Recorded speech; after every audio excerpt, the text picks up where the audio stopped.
최근 서울뿐만 아니라 수도권 전역에서 부동산 투자 열풍이 불고 있습니다.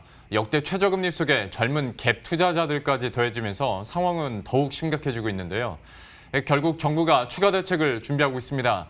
현재 주택시장 그리고 앞으로 나올 정부 정책은 무엇들이 있는지 문정우 기자와 함께 이야기 나눠보도록 하겠습니다.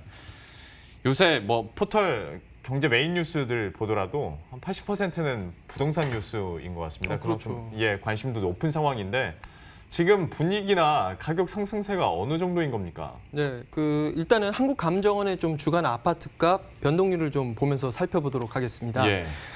그래프를 보면은 전국 아파트 값이 이제 5월 첫째 주부터 좀 꾸준히 오르고 있다는 걸 확인할 수 있고요. 수도권도 그렇고 지방에서도 좀 마찬가지다 이렇게 확인해 볼 수 있겠습니다. 특히나 지난해 말 정부 규제로 조정 국면에 접어든 줄 알았던 이 서울 아파트 값은 감소폭이 서서히 줄면서 이달 들어서 다시 상승 탄력을 받게 됐고요. 10주 만에, 지난주 기준이죠. 10주 만에 또 상승하기 시작했습니다. 이 정부 규제를 피해간 지역은 상승세가 더 뚜렷하다고 볼 수 있는데 인천 연수구와 또 경기도 안산, 오산, 군포의 경우에는 올해 상승률, 누적 상승률만 8%에 달하고요. 수원시 같은 경우에는 15% 수준까지 오른 상황입니다. 참 그런데 정부 규제가 꽤 강하게 유지가 되고 있음에도 불구하고 가격이 이렇게 오른다는 건 어쨌거나 수요가 있다는 거 아닙니까? 그렇죠. 정확히 보신 내용인데 이제 시중에 좀 공급된 유동 자금이 지금 3,000조에 달한다고 합니다.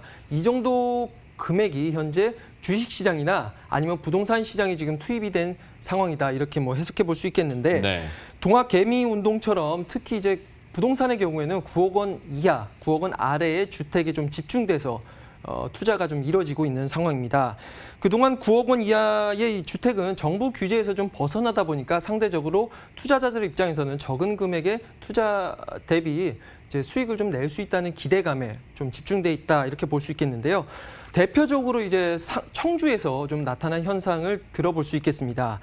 건설사들도 미분양의 무덤이라고 좀 지적을 하면서 회피하던 지역 중에 한 곳이었는데 이 방사광 가속기가 또 얼마 전에 개발 호재로 또 거론이 됐고 또 정부 규제를 피해서 투자를 나섰던 이제 수요들이 좀 몰리면서 이렇게 한꺼번에 몰리면서 청주 부동산의 외지인들의 아파트 거래 비중이 지난 4월 기준 40%까지 증가한 것으로 나타났습니다.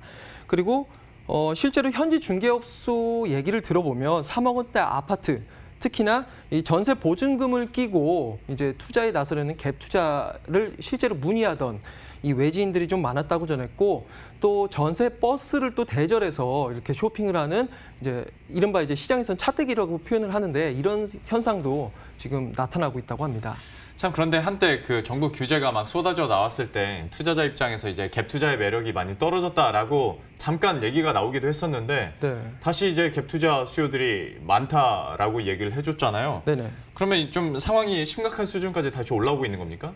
그렇다고 해석해 볼 수도 있을 것 같아요. 그래가지고 현재 이제 정부의 갭 투자 대책, 정부가 가지고 있는 갭 투자 대책은 9억 원 이상의 고가 주택에 대한 전세 대출 보증을 제한하는 것에 그쳐 있다 이렇게 판단할 수 있겠습니다. 그래서 어떻게 보면 한계가 좀 있었다는 지적이 많았는데 이렇다 보니까 9억 원 아래, 특히 아까도 잠시 말씀은 드렸는데 3억 원에서 6억 원 사이 이곳에 이제 그 가격을 형성하고 있는 주택에 대한 갭 투자가 현재 다시 활기를 치기 시작했고요.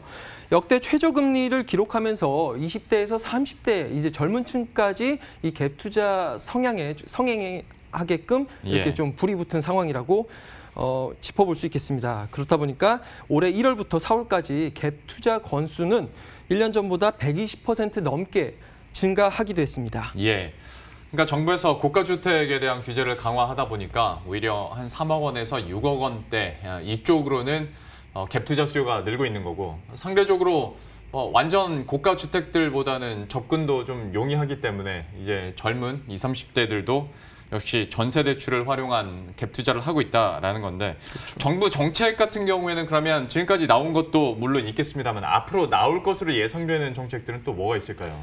안 그래도 어제 오늘 해가지고 계속 뉴스 핵심 뉴스로 지금 꼽히고 있는 상황이죠. 추가 대책 나온다 뭐 이런 얘기들 그렇죠. 예. 그래서 아무래도 정부가 조만간 이제 정책을 내놓긴 할 것 같습니다. 그래서 홍남기 부총리가 그동안 이제 지난주도 그랬고 연이어서 이제 정부 규제 대책이 조만간에 나올 거라고 예고도 했었고 17일이죠. 내일 바로 회의 일정이 또 잡혀 있기 때문에 이르면 17일 또 늦어도 이번 주 중 안으로는 이제 추가 대책이 좀 나올 것으로 예상이 되고 있습니다. 자, 이번 대책이 나올 경우에 문재인 정부 들어서 이제 21번째 대책이 될 예정인데 이제 앞서 정리한 대로 지난 대책의 좀 빈틈을 메꾸기 위해서 갭 투자와 이제 수도권 풍산 효과를 차단하기 위한 방안이 좀 핵심으로 자리할 것으로 이제 전문가들은 전망하고 있습니다. 지금까지 거론되고 있는 내용을 좀 살펴보면 우선 전세를 끼고 주택을 구입했다면 2년 안에 반드시 입주를 하지 못할 경우에 과태료를 부과하게 되고 실거래가 기준 6억 원 이상 주택 소유주에 대해서 전세 대출을 전면 금지하는 방안이 거론되고 있습니다. 그리고 신규 전세 세입자의 자금 출처 제출을 의무화하는 방안도 언급되고 있습니다. 그리고 이제 여러 소문을 통해서 또 나오고 있는 방안들도 있는데 6억 원에서 9억 원 사이 구간 대출을 현재 40%보다 좀 강화해서 낮추는 방안도 거론되고 있고요. 2년 거주 요건을 좀 3년으로 늘리거나 아니면 또 네 번째 주택부터 부과하던 취등록세 4.6% 부과 대상을 뭐 두 번째 주택이나 세 번째 주택으로 좀 강화하는 방안도 함께 나오고 있습니다.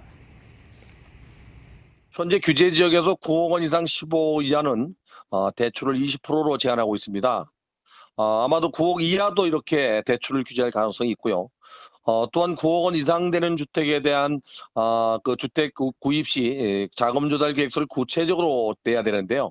9억 원 이하 모든 주택에 대해서 이렇게 적용할 가능성이 있습니다. 구체적으로 어떤 규제책들이 나올지는 한번 살펴봐야 될 것 같은데 이런 정부의 규제가 나올 때마다 항상 같이 따라다니는 단어 중에 하나가 그리고 우려 중에 하나가 바로 풍선 효과지 않습니까? 그렇죠. 관련해서 정부에서도 뭐 지금까지 꾸준히 대책은 내놓긴 했는데 결과적으로 봤을 때 풍선 효과가 나타나는 지역 범위가 더 늘어나는 느낌? 네. 그렇게 되는 것 같습니다. 관련해서도 그러면 추가적인 어떤 대책이 나올 수 있을까요? 네, 맞습니다. 그 규제 대상 지역을 좀 확대하거나 더 늘리는 방안도 지금 고려를 하고 있는데 예.